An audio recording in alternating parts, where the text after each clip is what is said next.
Hmm. Now comes the main thing, the DFT case. Okay. So to understand this, I will also write here the DTFT equations, because in that case we can easily relate them.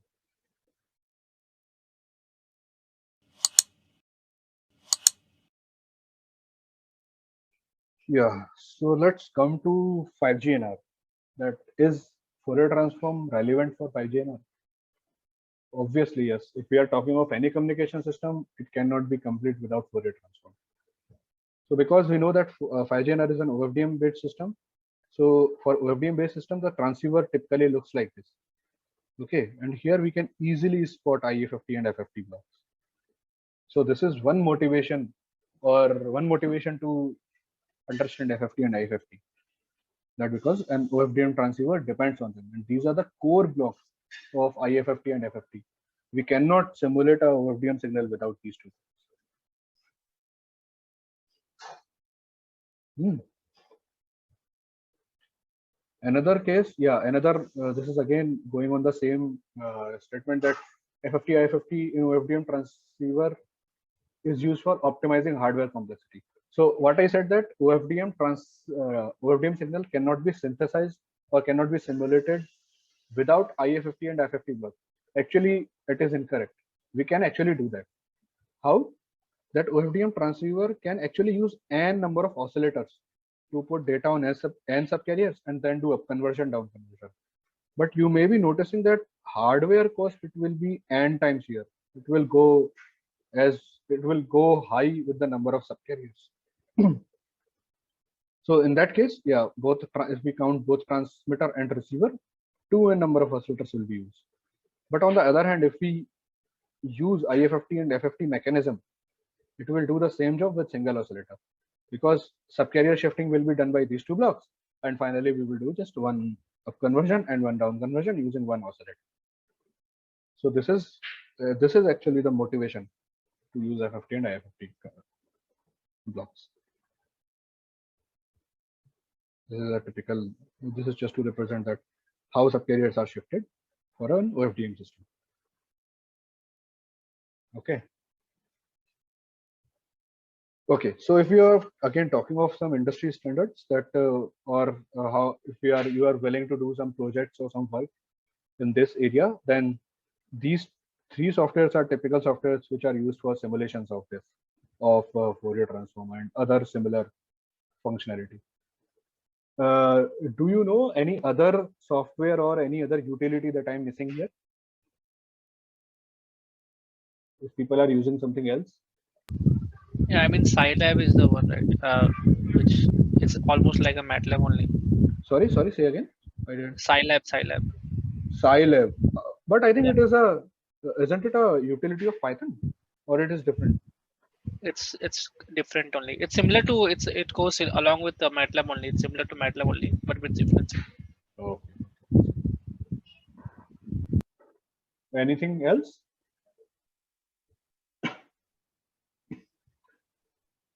Okay, fine. Yeah, and some other motivations of using Fourier transform in 5G. So let's say we have a typical modem in 5G, and when we are actually receiving a signal, it can be impaired with multiple impairments.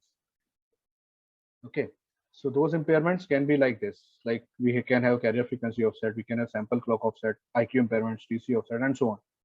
So sometimes, let's say we have to estimate and correct them. So we can do that in time domain, the estimation and compensation, or we can do that in frequency domain. So sometimes the algorithm designs for estimating and compensating particular impairments become relatively easier in frequency domain. So there we can just translate our signal from time to frequency and write the algorithm, process it, done. So in that case, Fourier transform comes very handy.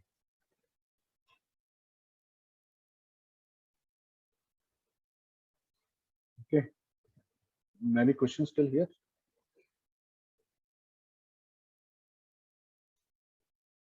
Now this is something which we are also discussing yesterday also, and because we are discussing DFT size.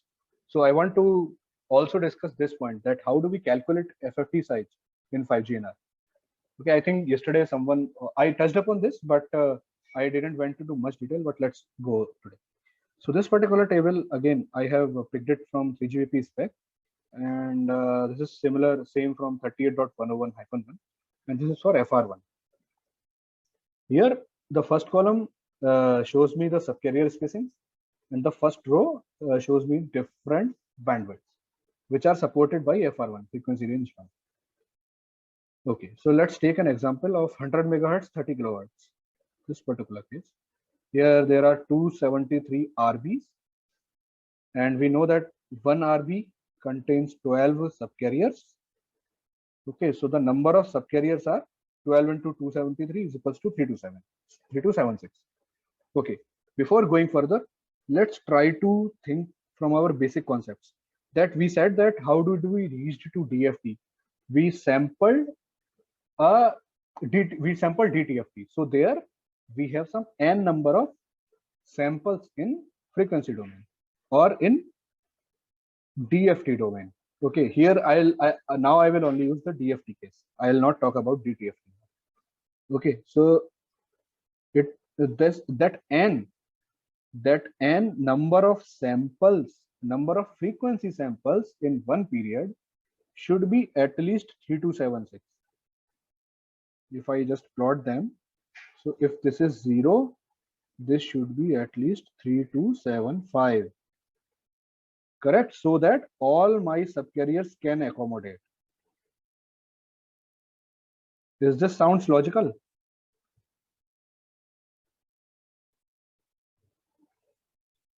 Yes or no? And so on. Okay, so this I should have at least 3276 FFT points, so that all subcarriers, because all subcarriers will be anyway mapped to FFT points, so that all my subcarriers can be mapped. Okay, so I will say that my FFT size should be 3276. But from an implementation point of view, if this FFT size or n is power of 2, then it is more efficient to calculate FFT, because we have seen that we are dividing every stage into half of them. Okay, so it will be more efficient if this n is a power of 2. Okay, so what we do, we reach to the next power of 2 of 3276, and that will be 4096. So for the first 3276, we will have our OFDM subcarriers, and for the remaining till 4095, because this index is starting from 0, we will have some zeros.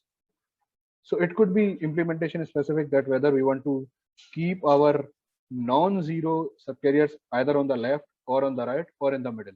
So similarly, in a similar way, we can zero pad either on the right or on the left or on both sides. Okay, so this is how we reach to our FFT size.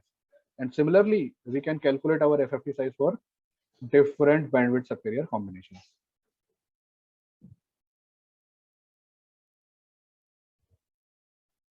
Any questions still here?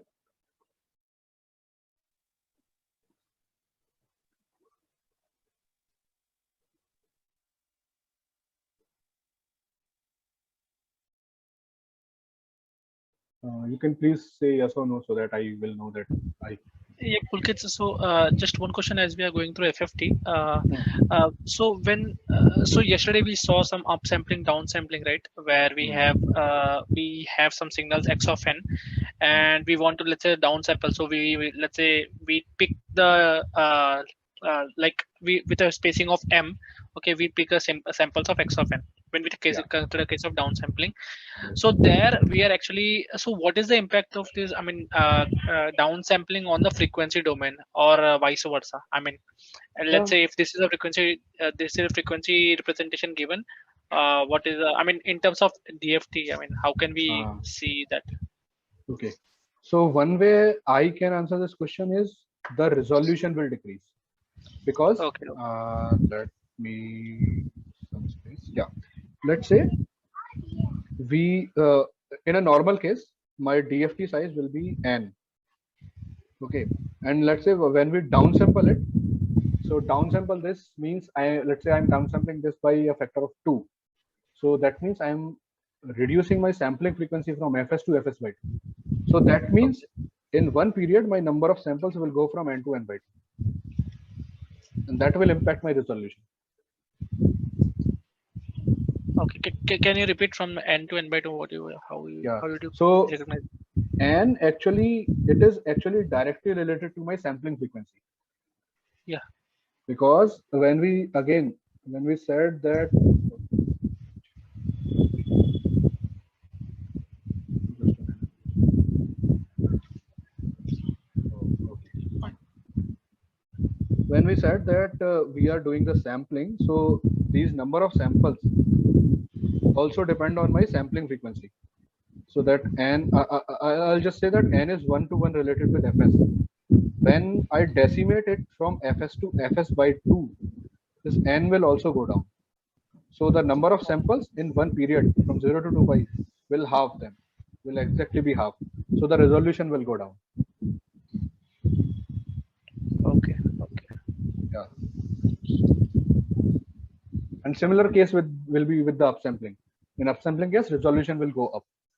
It will be highly, the resolution will be very high. Yeah, correct. So here when we are taking, let's say, x of we are decimating by value of 2, right? So it's like n by 2. Yes. Am I correct? Yeah, you are right. But yeah, we cannot always say that we are degrading the performance of my system when we are doing the decimating. That will actually depend on my initial sampling frequency. Let's say I choose my initial sampling frequency anyways 4 times the FM. Okay, so let's say my fs should, the condition is that fs should be greater than or equal to 2 FM. So to remove the alias, so let's say initially I sampled with 2FM, and then I decimate it to by a factor of 2, so it comes to fs. So still I'm not degrading the performance. It will be okay. Yeah, got it. Okay, so already it is 12. Any more questions? I think yeah, I am done for this. Yeah, please.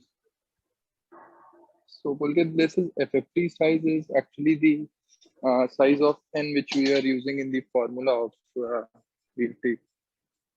Yes, you are right. Yes. It is the same number.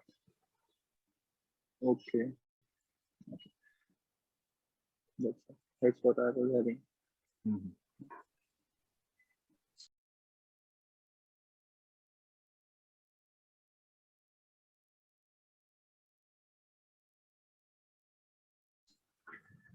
Yeah, Pulkit, I have some confusion or a doubt here. So it is this right? It is the carrier frequency. Here we are doing all the things for the carrier frequency, not a base band signal, right? No. This is in baseband. We are not at all discussing the passband case. So this is actually what is this? We are shifting our subcarriers across zero frequency. So you can assume at zero frequency because I am drawing it something like this. Let's assume that it is the middle point is 0. So that 0 is, I'm saying it as a DC subcarrier. Okay, so I shift my subcarriers across some frequency, and then there will be up conversion after everything. Let me. This is my doubt here because here, suppose this is the bandwidth, right? You are taking 20 megahertz Yes, is the bandwidth, yeah. right? And then 100 megahertz is the bandwidth. So in Mhm. 100 megahertz of the bandwidth, we have this initial frequency and then last frequency. Means in a spectrum we are going to get it, right? Like in 3.5 gigahertz or any. So in 100 megahertz, we are putting our baseband signal, right? Correct. You are right. And when our oscillator is going to send the frequency in a real net, means towards the UE in a downlink, then suppose from starting frequency, let's suppose it is a start from if we will take the example of this 1800, So 1800 and this bandwidth of 100 megahertz. So it will start from suppose 1850 to 915 megahertz, 100 megahertz of the bandwidth. And when oscillator is start sending the data, then we have a resource grid, right? If MAC layer, we are putting all the our signal in a OFDMA grid, and in that grid we have this two things, right? One is the frequency domain where we have the subcarrier spacing, and other is in this radio frame where we are putting the time slot. Correct. So correct. exactly that thing, how here it is going to work. That is my confusion. Yes. I can totally understand your question. So one basic concept, I think you are confused in one basic thing. So let's say again I came back to my OFDM transmitter case. So we did the IFFT. We did the IFFT. So at this point, I will have some subcarriers which are like this. Okay, fine. Yes. And these will be n number of subcarriers. Then I added some cyclic prefix. And actually the impact of cyclic prefix you can visualize in time domain. Then we did the digital to analog converter. And till this point, let's assume that for a 100 megahertz signal, it will be something like this: minus 50 to plus 50. Okay, clear till this point? Yes. Okay. And then we did the up conversion, and let's say we are up converting at 3 gigahertz, which is a carrier frequency in frequency range 1 of NR. So this spectrum, this will be 0. This spectrum will be translated as it is. So this 0 will shift 0. Yeah, the 0 will shift itself to 3 gigahertz. This 50 will be 3 gigahertz. This is megahertz, right? So this will be 3000 plus 50 megahertz because 3 gigahertz is 3000 megahertz. Similarly, this will be 3000 minus 50 megahertz. Clear till this point? This will travel across the wire. Yeah, this will travel across the wireless channel. It will came across different fading, different AWG. Now we reach onto the receiver antenna. This signal reached onto the receive antenna. Receive antenna, what it does, it will just down convert it. So again, it will translate my 3 gigahertz to 0. So similarly, at this point, where this is after, I'll write here as down conversion. At this point, I will again have the same. This will be my 50, this will be my minus 50, and this will be 0. Okay. Again, the same inverse process of this. Analog to digital converter, whatever cyclic prefix I have appended here, I will remove it here. And I'll do the IFFT, which is the inverse of IFFT. And after this point, I can visualize my resource grid, whatever you mentioned, that I can visualize my resource grid across different slots. I can have different subcarriers here. Okay, means our system will know the actual bandwidth, and based on that, it is doing all the things. And later on, this baseband things is going to increase this what we can say, the spectrum, right? The exact spectrum what they have allocated on that spectrum, or this baseband signal will go. Yes. So basically, I think bandwidths and subcarrier spacing, those are known to the receiver. I think those are transmitted in some RRC information, if I'm not wrong. So if I just talk on the RF part here, so my receiver and transmitter should know the exact frequencies. So by that, what I mean that if my transmitter is transmitting at 3 gigahertz, the receiver should, or I'll say it like this: if the transmitter is up converting the signal as at 3 gigahertz, the receiver should down convert at exactly 3 gigahertz. That is an ideal case. What is a practical case? There will be some shift here because of some imperfections because of temperature variations and so many things. Instead of this 3 gigahertz, it will be something, let's say, shifted by 10 kilohertz, 100 kilohertz, and so on. So if this is shifted, I am just giving you one example on the RF side, that it is, if there is some difference in down converted and up converted frequencies, that will introduce some impairments in my system. And those impairments will propagate all around my demodulation chain if I do not estimate and compensate them. Okay. So this is just one example, but yeah, to keep things ideal or to keep a simpler understanding, all this 3 gigahertz or carrier frequency are only till here on the right side of this, only on the RF side. But when we are talking in terms of cyclic prefix, FFT, modulation, everything is in baseband. We don't have to worry about our carrier frequencies. Okay. Yeah. So again, one question here. This in resource grid, why we are mapping two things? One is the radio frame, and other one is in this frequency. Why we are not going with the one frequency? Because like subcarrier. Because we have multiple, all the subcarriers are also allocated on different symbols, and those symbols are across the time domain. So to visualize all the information, we have to see in both domains. But both domains are the means closely aligned to each other, right? Means how I can visualize it? Yeah. I can give you one example. Let me try that. So I'll take NR example only. So for 130K only, we have 3,276 subcarriers. And let's say, yes, consider one slot. If people are not familiar with these numbers, they can just assume that one slot contains 14 symbols. Okay, so let's plot these 14 symbols across x-axis, and let's plot these 3276 subcarriers. I'll write SCs here for a subcarrier. Okay, so this is symbol number 1, 2, 3, and so on till 14. Similarly, here I will have subcarrier number 1, 2 till 3276.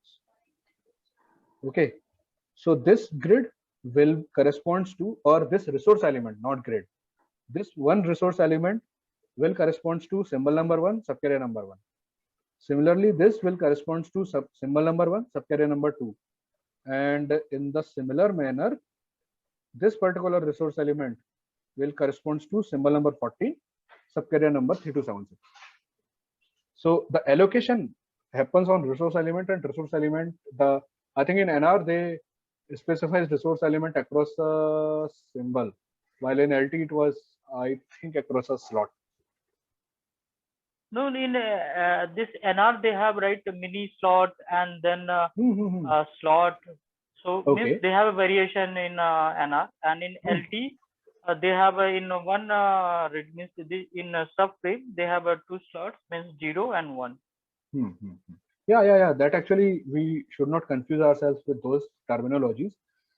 If we are only understanding of a single resource element, then single resource element, we should always focus on a single symbol, single symbol, single subcarriers, the smallest unit across time and frequency domain. So the smallest unit across time domain here is symbol. Nothing can be lesser than a symbol, right? Yeah. So yeah, again one question in resource element itself. When we have a good signal distance, then we are putting suppose a 256 square, means 8 bit we are putting, right? The original signal we are putting here, right? And that original signal we are putting in our baseband signal, and then later on we are putting in a spectrum. Correct. Right? Correct. Okay. So to answer, I mean, the last thing, that how the modulation information is we can get from here. Is that your doubt? No. It's clear now. Oh, okay. How Awesome. system is working. Right? Awesome. Multiple times we need to go again on the basics. Yeah, basics to know. I mean, as per my thinking, that we should be, our basics should be strong to understand the advanced systems. Yes, yes. Thank you, Pulkit. Yeah, you're welcome. No problem. Sir, Any more questions? Yes, yes, sir? yes, please. Sir, what is the significance of that serial to parallel conversion block? Oh, this is simple. So when we are doing the IFFT, so if you look on the, actually, we will also talk about this when we, in the next session, when we talk about the OFDM. But yeah, if the question came, let me answer that. I'll just try to show you the formula first. Yeah. It's yeah, here only. So in this formula, we, for IFFT case, we are taking the sum we are first, actually, when we said that our signal is periodic, so these summation limits actually should be 0 to n minus 1. K is equals to 0 to n minus 1 xk a to the j 2 pi nk by n, and yeah, with the scaling. Okay, so this is the equation that we are realizing in the IFFT block, which is after the serial to parallel conversion. Okay, so here we are actually processing on n number of samples, 0 to n minus 1. So we are processing on n samples. Okay, so to simulate this equation, we should have our n samples at the same time. Okay, we should have our n samples at the same time, and that's what is done by serial to parallel conversion. So because our signal chain is something like this, that I'm getting every information element or every sample one by one, so it just accumulate, and at this point here I'm getting one sample at a time. Here it just convert them, or here I'm getting them parallelly. So here I'm getting 0 to n minus 1 samples at the same time. So this is just to facilitate IFFT conversion, nothing special. Okay. Okay.